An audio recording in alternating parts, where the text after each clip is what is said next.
Feria Internacional del Libro Zócalo Virtual 2020, del 9 al 18 de octubre. Para leer en libertad. Buenas noches. ¿Qué tal, amigos de la Brigada para leer en libertad? Bienvenidos a esta nuestra última actividad en la 20ª edición de la Feria Virtual Internacional del Libro del Zócalo de la Ciudad de México. Hoy tenemos una mesa sobre un tema que nos interesa muchísimo en México, que está a la vuelta de la esquina.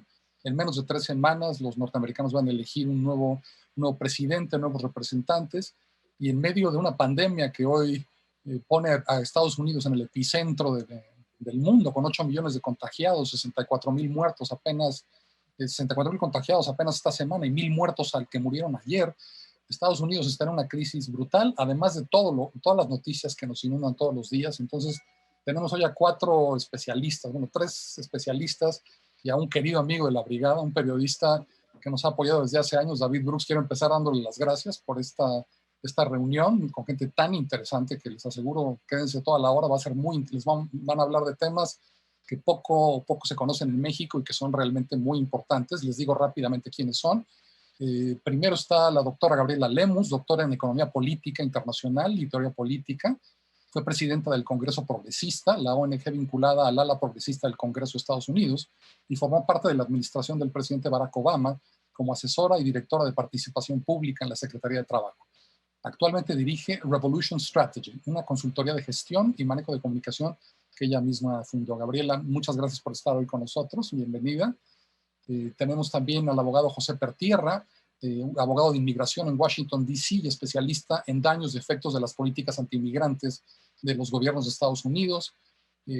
Pertierra desde hace décadas ha defendido las causas del movimiento por derechos laborales en ese país y, por ejemplo, en el año 2000 defendió a Elian González, un niño de 6 años cuya madre murió ahogada cuando trataba de llegar a Estados Unidos en un barco, y la comunidad cubana de Miami presionó para que este niño se quedara en Estados Unidos mientras que su padre lo quería de regreso, y José Pertierra fue su abogado, y representó también al gobierno de Venezuela en un caso muy conocido de Luis Posada Carriles, un terrorista a sueldo de la CIA, responsable del derribo de un avión de pasajeros en 1976, en el que murieron 73 personas.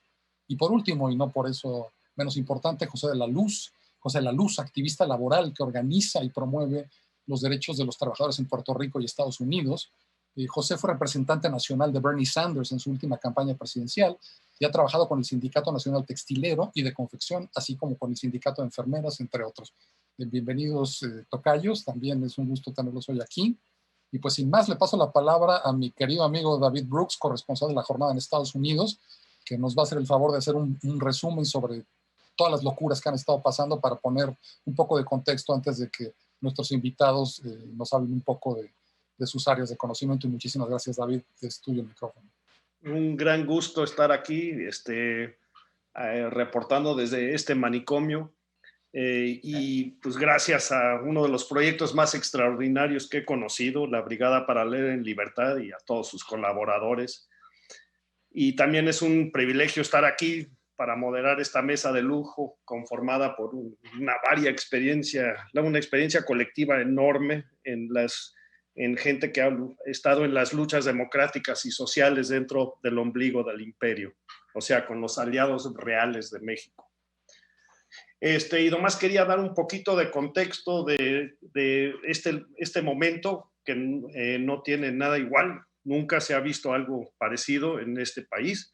Estamos a 18 días de una elección que se está realizando en un contexto verdaderamente sin precedente en toda la historia de Estados Unidos. Más allá de lo obvio de que estamos en la crisis de salud pública más severa en un siglo, la peor crisis económica en algunas dimensiones desde la Gran Depresión, y también estamos atestiguando el estallido de un movimiento de protesta social, tal vez el más grande en números en la historia del país, contra el racismo sistémico y la violencia oficial de este sistema. Pero al mismo tiempo, junto con todo eso, tenemos una crisis política, o sea, con aviso previo, donde el mismo presidente ya avisó que va a haber una crisis política.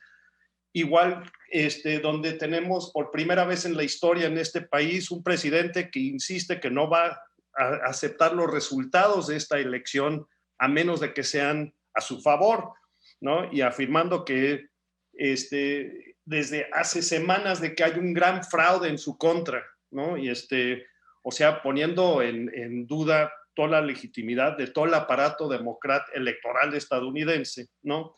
Y además ha dicho que no se comprometerá a una transición pacífica del poder, siempre diciendo que tendremos que ver qué pasa, ¿no? Y por otro lado, pues tenemos en Estados Unidos estamos atestiguando algo que para todos los que hemos o nacido o vivido en América Latina, pues no es tan incomún, pero aquí nunca se ha visto, ¿no?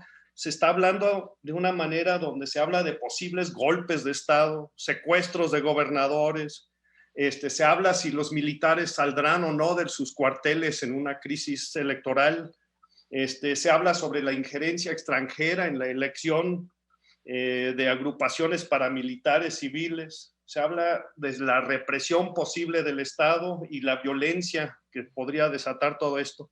Eso no tampoco se ha visto aquí. Como varios de ustedes saben, Trump habla de una izquierda radical que está amenazando a este país y califica esta pugna electoral como una decisión entre una pesadilla socialista y el sueño americano. Según él, comunistas, anarquistas, marxistas, socialistas de todo tipo están por tomar el poder a través de un caballo de Troya que se llama Joe Biden, o sea, el candidato demócrata a la presidencia. Trump, con estas justificaciones, ha procedido a desmantelar poco a poco las normas y mecanismos electorales para mantenerse en el poder o para intentarlo. Por lo tanto, tenemos un consenso muy extraño que desde gentes de izquierda como Chomsky hasta generales, almirantes, ex jefes de inteligencia y conservadores tradicionales coinciden en una cosa, que este es el presidente más peligroso de la historia de este país, ¿no? Por ello, y las implicaciones de eso no son nada más para Estados Unidos, sino para el planeta entero, ¿no? Por ello hay una gran colisión muy heterogénea, ¿no? Que está unida no tanto en en apoyar al candidato demócrata, sino en contra de Trump, con el objetivo urgente de deportarlo del poder. Las encuestas ahorita indican que ese será el resultado, pero no se sabe, ¿no? Y es posible que esta elección ni se decida el día de la elección, el 3 de noviembre, ¿no? Y que estalle una crisis constitucional que dure semanas y no más. Algunos, como el filósofo político, creo que lo resume lo mejor, Cornel West, es que esta elección presidencial, en los candidatos a presidente ofrecen una opción entre un gángster neofascista que está en la Casa Blanca y un neoliberal aguado, ¿no? Que es Joe Biden. ¿No? El lado de los, ¿no? Para Bernie Sanders, el gran veterano político que es voz de los jóvenes que luchan por un futuro estadounidense contra todo lo peor de posiblemente último grito de la vieja guardia, ¿no? Y por eso tan histérico está, de la derecha. Esta elección ya no se trata tanto de una entre dos candidatos, sino una entre Trump y la democracia, ¿no? Ha dicho eso. Entonces, esta elección, dicen casi todos, y entre ellos los dos candidatos, que es una prueba existencial para el país. Y ambos afirman que si gana el otro, sería el fin del experimento americano. Y es posible que ambos tengan razón, ¿no?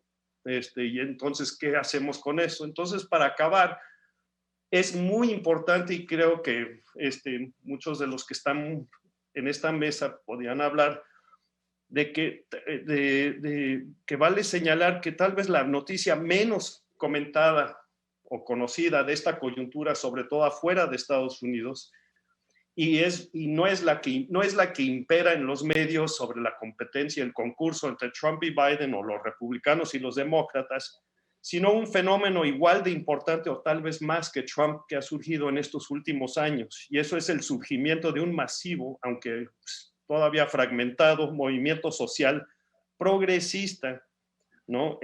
Conformado por todo tipo de corrientes que hemos visto y que se conocen en las calles o por Zoom y como nosotros, desde Black Lives Matter y sus aliados multirraciales entre generaciones, pero también conformado de movimientos latinos, maestros rebeldes, enfermeras heroicas, inmigrantes que salvan y reconstruyen este país todos los días. Los ambientalistas jóvenes increíbles, estudiantes contra las violencias, las armas, la comunidad gay, la continua lucha por los derechos de las mujeres y cosas raras, como vale señalar que la mayoría de los jóvenes en Estados Unidos ahorita dicen que favorecen el socialismo, algo que llaman el socialismo, no sabemos, ¿no? Todo esto está sacudiendo a su fondo a este país y podría consolidarse, tal vez es lo que también vamos a ver, y no nada más es la elección, sino también esto, que podría consolidarse en un gran movimiento progresista que es el que se necesita para rescatar a este país de sí mismo, ¿no? Y por lo tanto creo que ese es el movimiento, esa es la promesa que necesita el apoyo de las fuerzas progresistas de México, América Latina y el resto del mundo. Eso sí urge, ¿no? Y con eso, pues nomás en este contexto es lo que se está realizando este momento en este país. Perfecto, David. Gracias. Gabriela, ¿tú qué opinas de todo esto? Mucho. Gracias por la oportunidad de hablar con ustedes. Para mí esto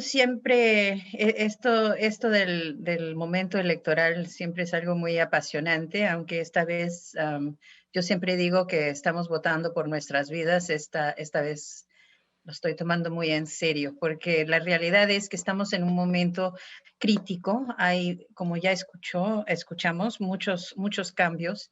Hay muchos movimientos, muchas tensiones distintas que llaman la atención, en particular en la comunidad hispana, ¿no? Porque lo que es algo interesante de nuestra comunidad acá de este lado, que o somos invisibles o cuando nos ven de repente, si el gobierno se da cuenta, empiezan a represalias, ¿no? En contra de la comunidad, tanto la comunidad inmigrante como la comunidad con ciudadanía y de diferentes formas, ¿no?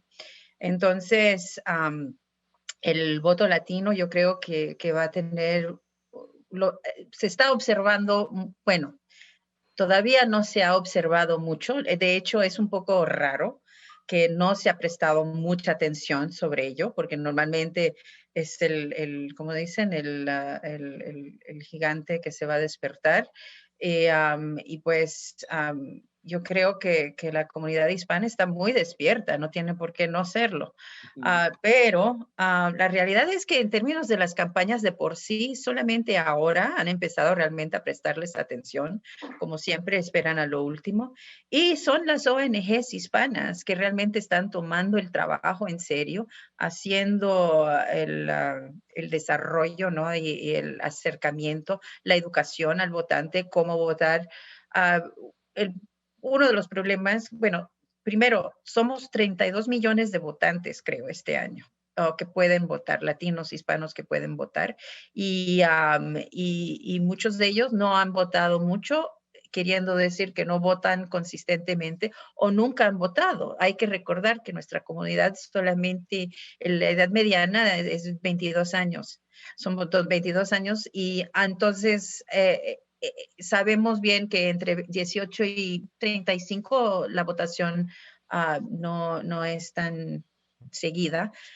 Si votan o muchas veces se inscriben a votar y no salen. Entonces esperamos ver que esta vez eso va a ser algo distinto.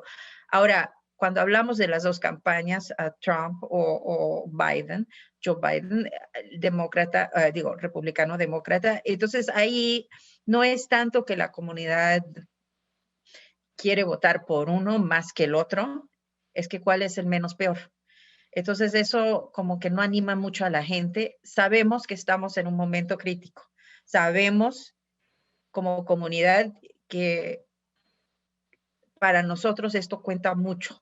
Hay mira, son los latinos que han muerto por la pandemia. son los trabajadores hispanos, que son tanto esenciales como desechables. Estamos viendo pérdidas de trabajo todos los días. Bueno, cada semana hacen el reporte y ya 1 millón aquí, 1 millón allá. Eso se va añadiendo. Estamos en una situación crítica y muchas de las mujeres hispanas han perdido su trabajo. De hecho, en inglés se están refiriendo como a she session. En vez de recesión, una she session. Que son las mujeres hispanas en particular que están perdiendo sus chambas, porque todo ese sector de servicios que se desarrolló alrededor de ellas se perdió por lo de la pandemia. Entonces, hay muchas tensiones distintas que pues, asustan y animan a la vez. Lo dejo ahí y podemos seguir hablando, así para darle chance a mis compañeros. Bueno, José La Luz, me encantaría que nos hablaras un poco de tu experiencia reciente en la campaña de Sanders y de este movimiento de bases del que hablaba David al principio, ¿no? Sí, en el 2016 irrumpe con fuerza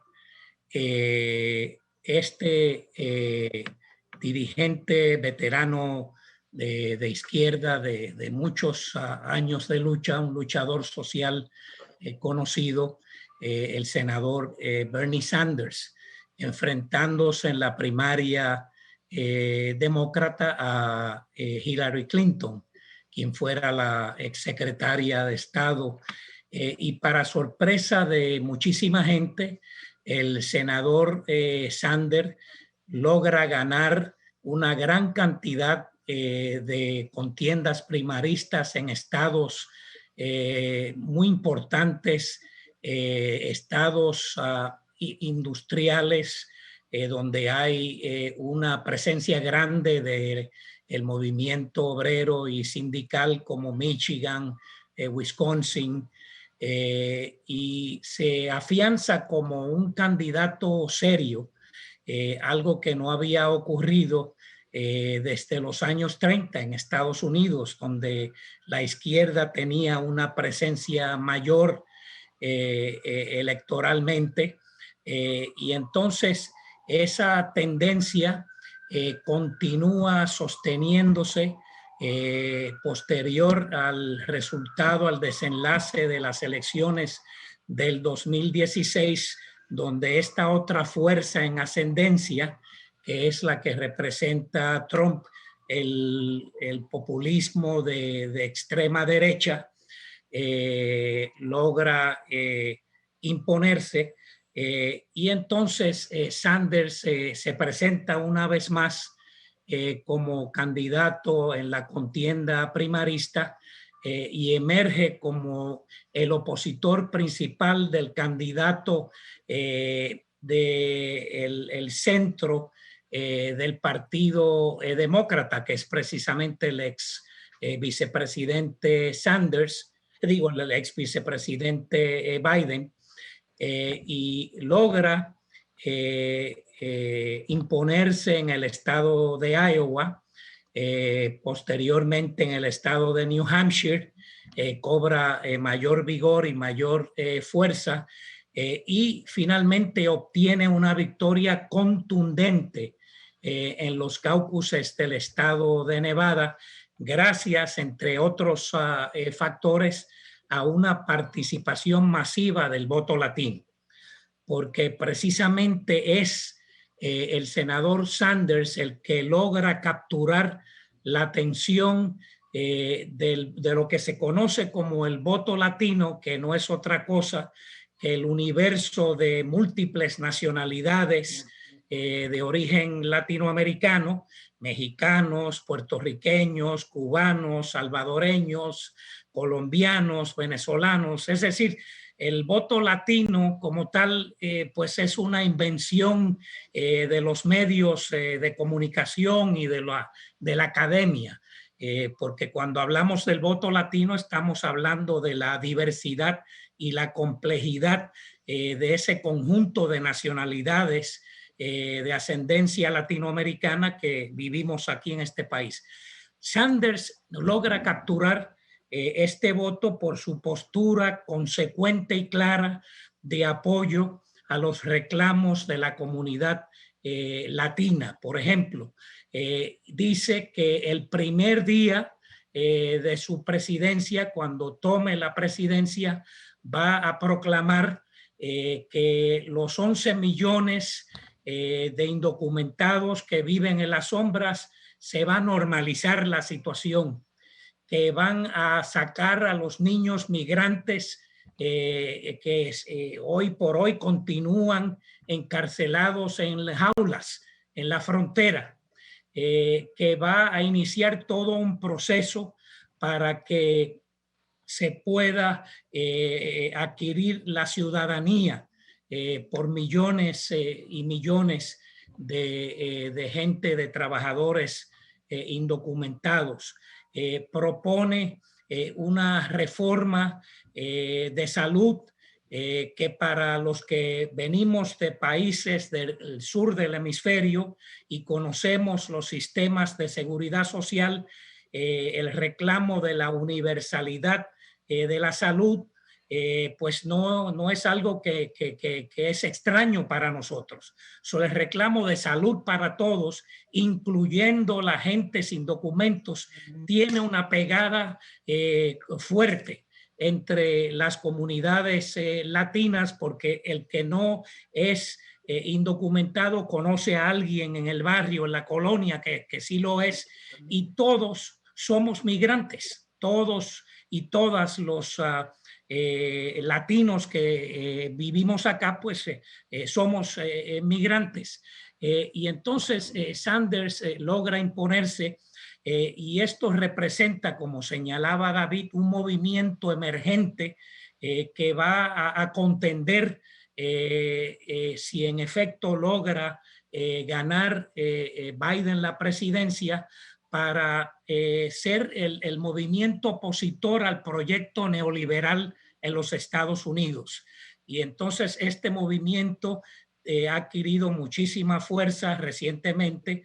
Gente joven como la puertorriqueña Alexandria Ocasio-Cortez, la diputada de aquí del estado de Nueva York, la diputada Rashida Tlaib, la musulmana de Detroit, de Michigan, la somalí de allá de Minnesota, Ilhan Omar.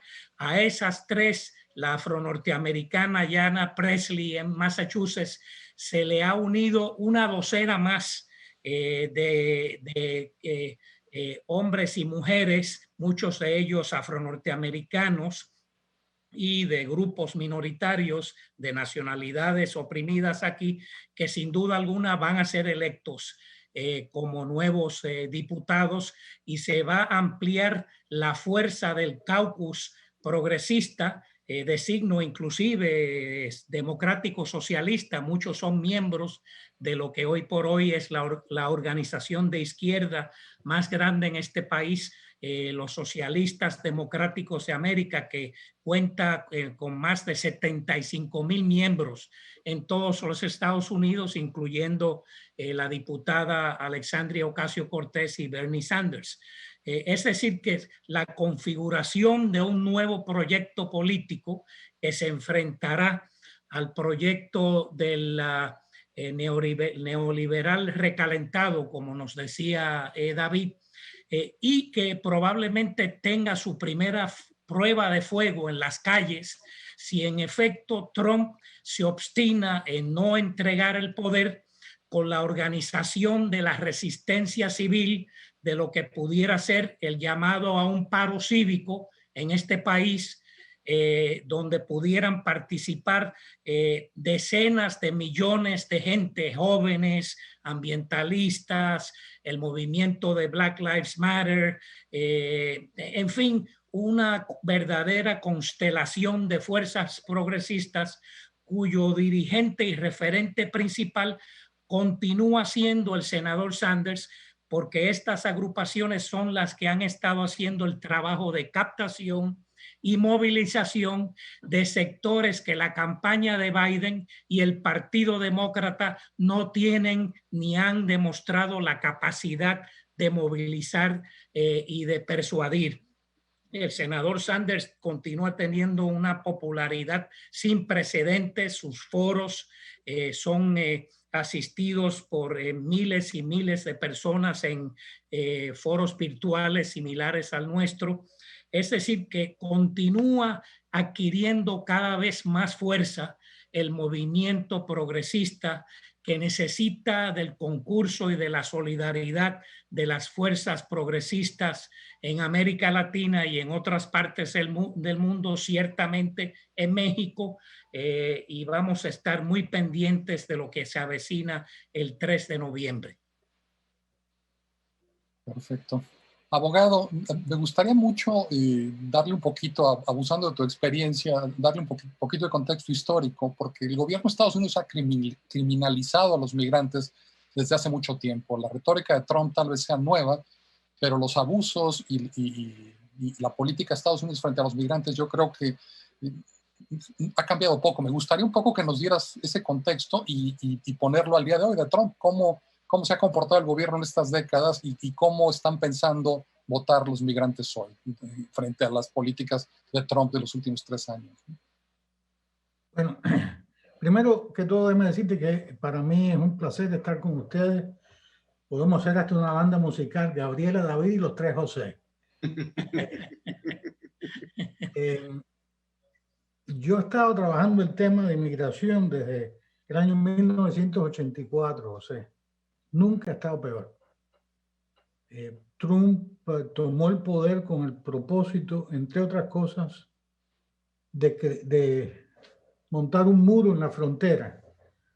El muro no le va muy bien, el muro físico, pero ha logrado construir un muro legal en los Estados Unidos que ha frenado la inmigración a este país. Y esa fue una de las promesas de su campaña, ¿sí? En cierto sentido, lo ha cumplido. ¿Saben esta gente, el régimen de Trump, cómo funciona la burocracia? ¿Cómo funcionan las órdenes ejecutivas? Porque fíjate, José, el Congreso no ha pasado ninguna ley de inmigración significativa durante la presidencia de Trump, ninguna. Todos los cambios han sido a través de órdenes ejecutivas y proclamas presidenciales, cambiando de una manera legal y muchas veces ilegal los propios reglamentos de inmigración. Pero haciendo eso ha logrado frenar la inmigración. Por ejemplo, muchos no saben que en estos momentos, a través de una directriz presidencial, están temporalmente, entre comillas temporalmente, congeladas las visas de inmigrantes para ciertos familiares hasta el 31 de diciembre de este año, y si gana Trump, apague y vámonos porque se va a extender más. Incluidos en esos casos detenidos están los casos de los padres de ciudadanos estadounidenses, los hijos mayores de edad de ciudadanos estadounidenses, los casos de los cónyuges de residentes permanentes, los casos de los hijos mayores de edad de residentes permanentes y los casos de hermanos de ciudadanos de Estados Unidos. Ninguno de esos casos puede proceder hasta el 31 de diciembre y quizás más adelante. Ha cambiado la interpretación de ciertas leyes a través del poder del fiscal general, que todos sabemos que está en el bolsillo de Trump y hace todo lo que le dice Trump. Entonces, William Barr, el fiscal general, ha reinterpretado la ley de asilo, haciendo casi imposible que una persona que viene huyendo persecución en Centroamérica especialmente pueda establecer que es elegible para el asilo político en los Estados Unidos. Y también le ha dado prioridad a las investigaciones y al sistema policíaco de inmigración sobre los casos de decidir beneficios. O sea, no están dando beneficios, pero están metiendo presa a la gente y están deportando gente. Entonces, los casos de ciudadanía, por ejemplo, se mueven a paso tortuga. Antes se trataban 4 o 5 meses un caso de naturalización y ahora se tarda más de un año si es que llegan a atenderlo. También ha frenado las autorizaciones de empleo para las personas que piden asilo. Entonces pretenden que una persona que viene a pedir asilo se quede sin permiso de trabajo por el tiempo que tarda su caso de asilo. Ha politizado las cortes de inmigración, empleando jueces que vienen de organizaciones anti-inmigrantes y los pone como jueces de inmigración. Son peores muchas veces que los propios fiscales, estos jueces. Eso es sin precedente. En todos los años que yo he hecho casos de inmigración, jamás he visto cosas similares. Ha cancelado los programas de TPS, de santuario temporal para los hondureños, los nicaragüenses, los salvadoreños. Venezolanos. Y estamos hablando, cuando yo te digo eso, tienes que tener en mente de quién estamos hablando. Estamos hablando de personas que llegaron a este país hace 15, 20 años, que tienen casa, trabajo, hijos ciudadanos americanos.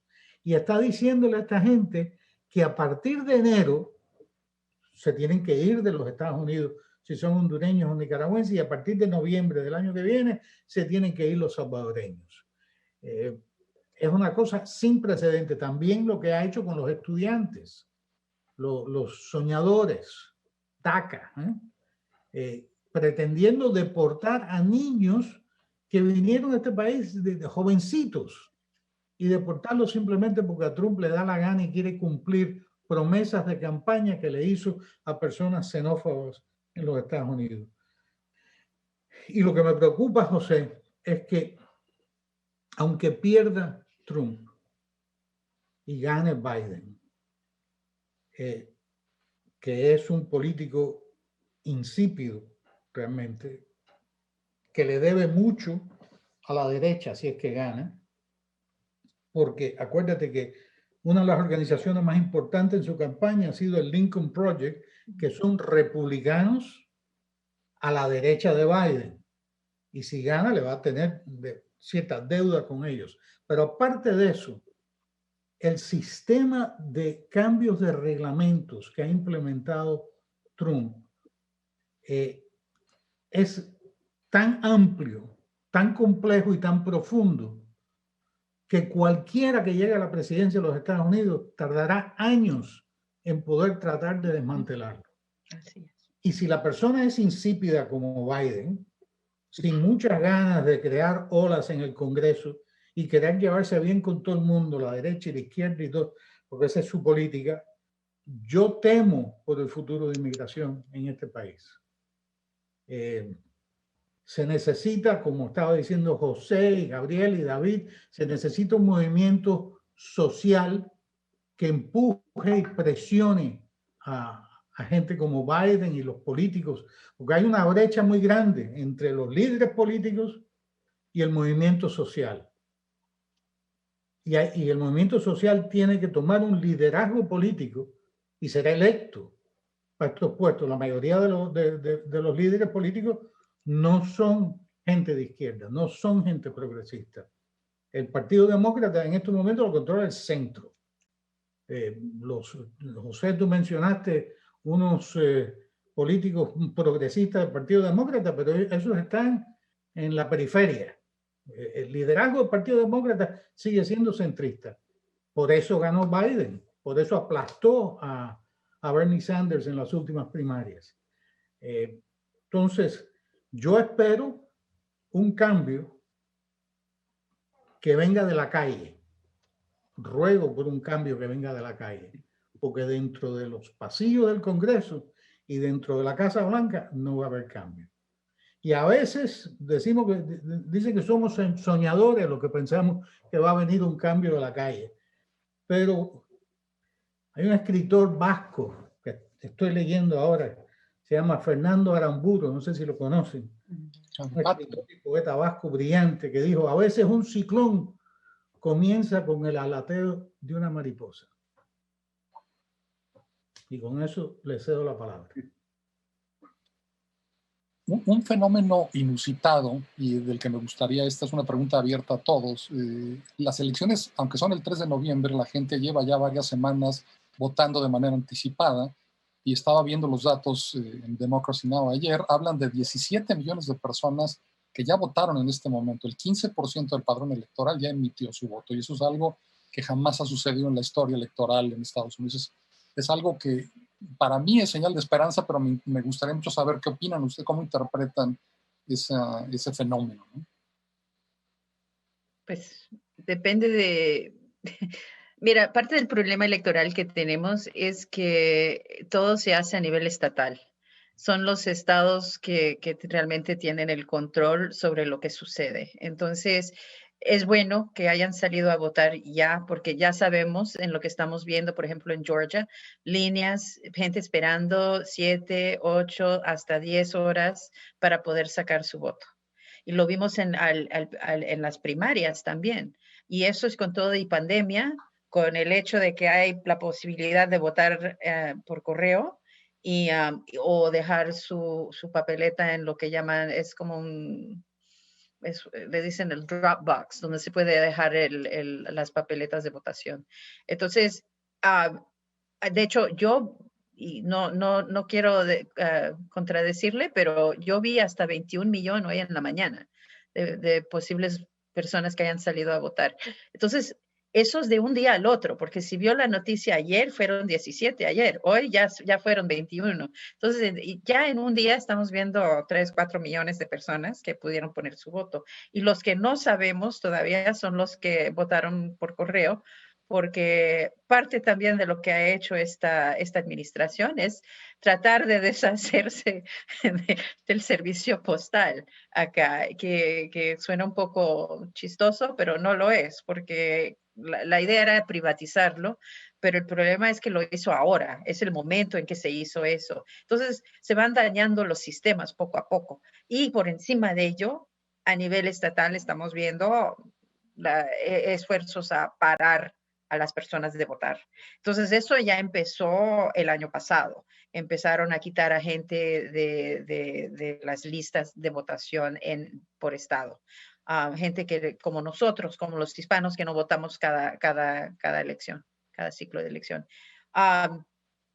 Pero eso es mejor que no lo hagan. Así que que sigan votando y que tenemos que seguir adelante, porque sí va a ser complicado. Se va a seguir complicando. Esto no termina el 3. Pero de hecho, algunos de ustedes, sé que José Laluz y que Gabriela están involucrados en movimiento, en esfuerzos y campañas para sacar el voto, para promover el voto. Y me parece que en su conjunto, no es nada más para promover el voto, pero también para defender el voto ante las tácticas para suprimir el voto. O sea, hay la vertiente y la apuesta de la derecha es hacer todo para que la democracia no funcione, pues, para que el pueblo no porque pierden si el pueblo se expresa, ¿no? Ganan con una minoría. Entonces, pero ¿ustedes creen que en esta coyuntura es también sin precedente el conjunto de estos esfuerzos para sacar el voto y después defenderlo en el momento postelectoral? ¿Ustedes ven que es algo diferente aquí? Sí, precisamente a eso me refería, que la defensa de la democracia y de los derechos democráticos no se le puede dejar a los abogados del Partido Demócrata, y ni mucho menos la campaña del insípido Biden, como decía José. Y en eso hay una intensa labor de organización que incluye amplios sectores sindicalistas, el movimiento de Black Lives Matter, organizaciones progresistas latinas en estados como Arizona, como Florida, donde hay una batalla campal en este momento en Texas, 3 estados donde el voto del universo de votantes latinos pudiera decidir el resultado de la contienda presidencial, Ahí escuchamos tan reciente como esta semana una de nuestras compañeras hablar de la movilización para defender el voto, de esto que conocemos nosotros como el paro cívico en muchos de los países de donde provenimos, pero que aquí en este país, como el marco legal impide que se pueda declarar una huelga general, que es una acción industrial para paralizar el trabajo en las fábricas y en los centros de trabajo, pues se está hablando de esta táctica del paro cívico, parecido a lo que ocurrió en Puerto Rico el año pasado, donde la movilización de la población, de la sociedad civil, dio al traste con el gobernador corrupto allí del Partido Nuevo Progresista, que no es nuevo ni progresista, y fue deportado, como nos anunciaba David, y que posteriormente lo vimos ocurrir también en Chile, en Ecuador y en Colombia. La movilización de la sociedad civil para defender sus derechos democráticos.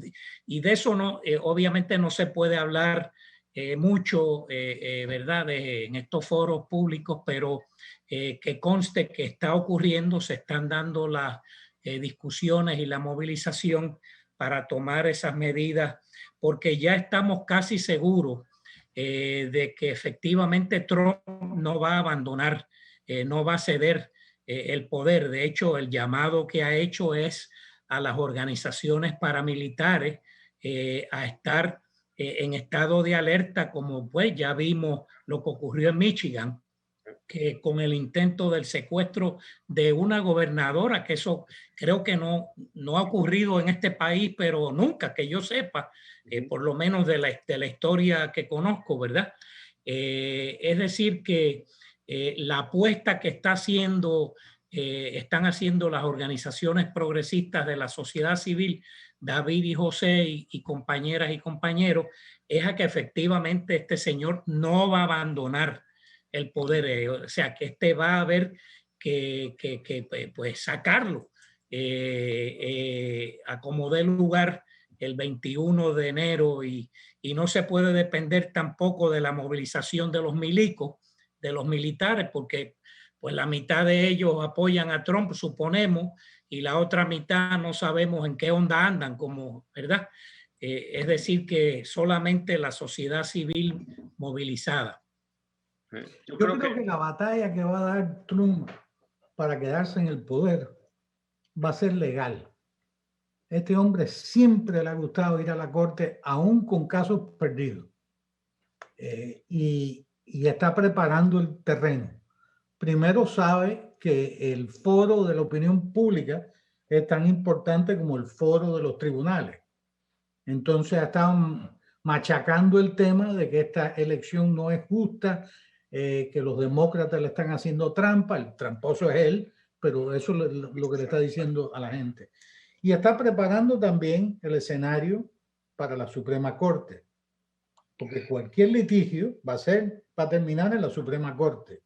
Y ha dicho que es importante que el Senado ratifique a la jueza esta que le ha nombrado, la Amy Coney Barrett, antes de las elecciones, precisamente porque quiere 9 jueces en la Suprema Corte. ¿Por qué? Porque sabe que él va a llevar el caso a la Suprema Corte y quiere que esta jueza, con los otros 2 que él nombró y el otro republicano, voten a favor de él.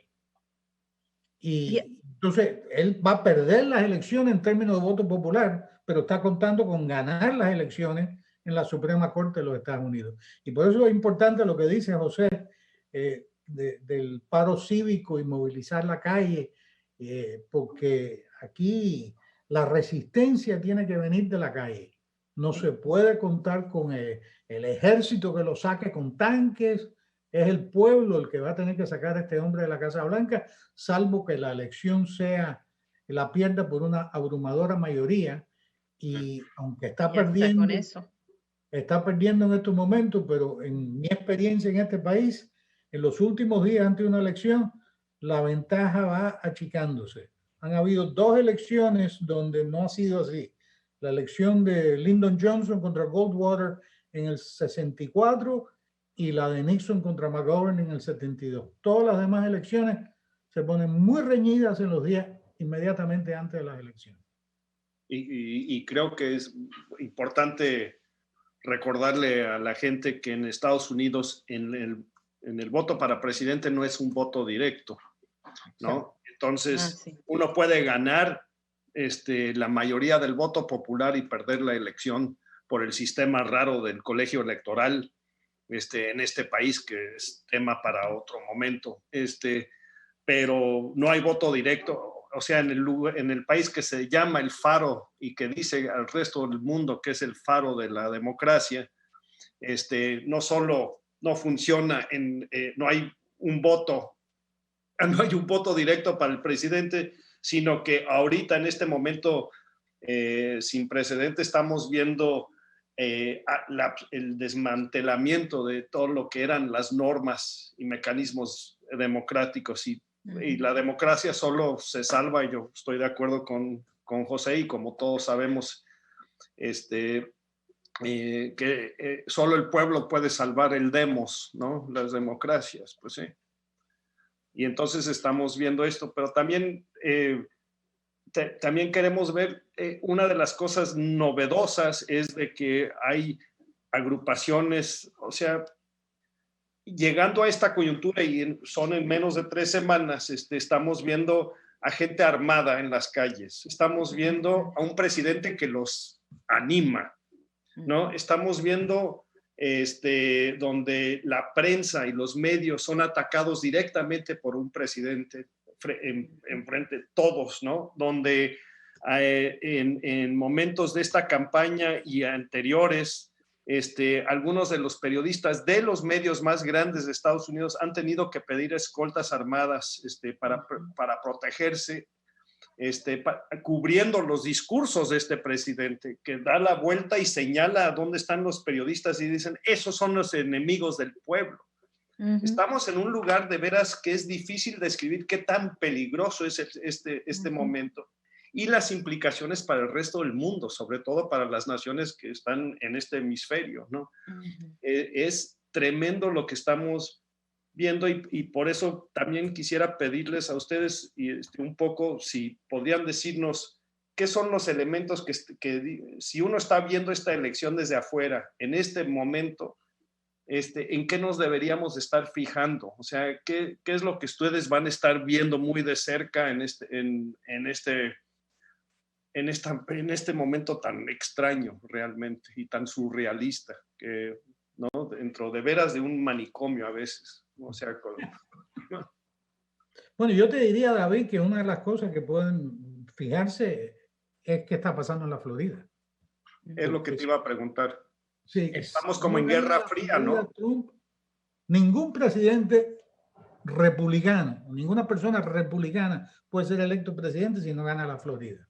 Sí. En estos momentos parece estar perdiendo la Florida, pero la Florida también tiene mucha gente gringa de extrema derecha en el centro de la Florida y en el norte de la Florida que son trumpistas, y también tiene montón, pila, burujón, puñado de locos cubanos y venezolanos que viven ahí, que votan por Trump. Entonces, es un estado que es un poquito difícil saber para dónde van. Pues es como la Guerra Fría ahí. Sí, es como la Guerra Fría. Y el tema de Cuba no es política exterior en los Estados Unidos. Es un asunto de política interna, porque tiene todo que ver con el tema electoral de la Florida, de la política floridiana. Pero también entra ahí otra isla, ¿no? En Florida. La diáspora de otra isla que está ahí. ¿Sí? Puerto Rico, y ahí José Laluz nos puede decir si los puertorriqueños todavía se acuerdan del insulto de los rollos de papel toalla que este animal les tiró. Después de Huracán María. Sí, definitivamente, y curiosamente estaba por mencionar lo de Florida y Arizona, que son los 2 lugares donde se está dando la batalla campal, donde la gente nuestra pudiera decidir el resultado de la contienda. Y hay un elemento, José, que hay que señalar aquí, que es la presencia siniestra de esta gente de este país al cruzar el Atlántico, que yo personalmente he visto cómo está operando allí en la Florida en las redes sociales para provocar el enfrentamiento precisamente entre diferentes grupos latinos, pendiente de lo que señalaba José, de la posibilidad de que pueda darse que este margen que aparentemente tiene Biden, gracias a la movilización de los votantes latinos, que incluye una cantidad de cubanos jóvenes que ya no están en la onda esta del pasado, de los que se reunían allí en la calle 8, José, se me escapa el nombre del lugar aquel, el cafetín allí en la calle 8. Versalles. Hablar del pasado y lo demás, que apuestan a la normalización de relaciones con Cuba, ¿no? Que lo que se logró obtener, y la movilización de ese voto puertorriqueño, pero el elemento siniestro que ustedes conocen, a quien nos estamos refiriendo, está moviendo sus tentáculos allí de una manera muy peligrosa en dos frentes. Una, lograr provocar el enfrentamiento de la gente nuestra latina, que hasta ahora ha estado alineándose mayoritariamente con Biden, y entonces el surgimiento de estos elementos paramilitares allí también, José, de cómo se llaman los jovencitos estos del Proud Boys, cuyos dirigentes son pues lamentablemente pues cubanos, muchos allí el líder es cubano americano de Miami, pero hay unas dos líderes extraordinarias que hemos conocido, David, Gabriela y yo, una de ellas María Rodríguez y la otra es Andrea Mercado, que están manejando estas organizaciones de base, que están haciendo el trabajo que no hace la campaña de Biden y que no hace el Partido Demócrata para lograr consolidar ese voto, y quizás gracias al trabajo de sus organizaciones se logre lo que José nos recuerda, que es que si se gana Florida, se acabó la contienda. No, francamente, todo lo demás es como le dicen el icing en el pastel, ¿no? ¿Cómo es que le decimos a eso en español? Se le olvida a uno. El frosting del pastel, porque si se gana la Florida en el colegio electoral y se ganan todos los otros estados que se perfilan ahora, pues lo que se avecina es lo que el escenario que José nos recordó en la Corte Suprema, en los tribunales, y la movilización en la calle, que esa no se puede dejar de hacer. Yo quiero comentar dos cosas. Gabriela, me gustaría cerrar contigo. Nos quedan 2 minutos para que nos digas tú en qué vas a poner la atención estas semanas. Yo estoy viendo mucho a Texas también. Yo creo que es importante ver a Texas, aunque normalmente se considera un estado republicano. Ha habido muchos cambios, especialmente a nivel de las ciudades grandes, ¿no? San Antonio, Dallas, Houston, Austin y El Paso, que son todas ciudades demócratas, y ha habido muchos cambios ahí. Es posible, por la primera vez estamos viendo que el senador Cornyn tiene que correr una campaña que no ha tenido que hacer en mucho tiempo. Entonces, eso es una indicación de cambios ya que están empezando a ver. Y también quiero simplemente, y no me gusta hacer la guastafiestas, como dicen, pero tengo algunos temores por los esfuerzos que ha hecho la administración de Trump en paramilitarizar muchas de las agencias policíacas del gobierno federal, de la DEA, de la ATF, que tratan tabaco y armas, etcétera, porque ya tienen un programa que se llama el Proyecto Leyenda, que está en 18 ciudades para contrarrestar el crimen, pero la realidad es que empezó por lo de las protestas en contra de las muertes afroamericanas a manos de los policías. Entonces hay como que ver qué sucede, porque si nosotros nos lanzamos, es muy posible que vayamos a ver más represión como la que vimos aquí en Washington DC, en Portland, etcétera, que es simplemente algo que pensar. Pues, de veras, el tiempo es un juez implacable. Se fue rápido. Nos llegó la hora, pero quiero agradecerles el haber estado hoy con nosotros. Bienvenidos a la brigada, los estaremos invitando, si están abiertos a nuestras invitaciones. Ha sido un placer conocerlos y compartir ese conocimiento hoy. Otra vez, David, gracias por juntarnos a todos estos amigos que nos ilustraron hoy. A toda la gente que nos está siguiendo, pues los invitamos a que se suscriban a nuestras redes sociales, brigadaparalela.libertad.com. Ahí en la página van a encontrar los libros que hemos regalado en esta feria, los pueden descargar de manera gratuita, y a nuestros invitados, por supuesto, ahora terminando, les mando el vínculo para que ustedes también descarguen esos libros gratuitos que hemos estado regalando durante esta feria. Y pues con esta participación termina la Brigada Paralela en Libertad en esta 20ª feria. Muchísimas gracias por estar con nosotros y muchísimas gracias a todos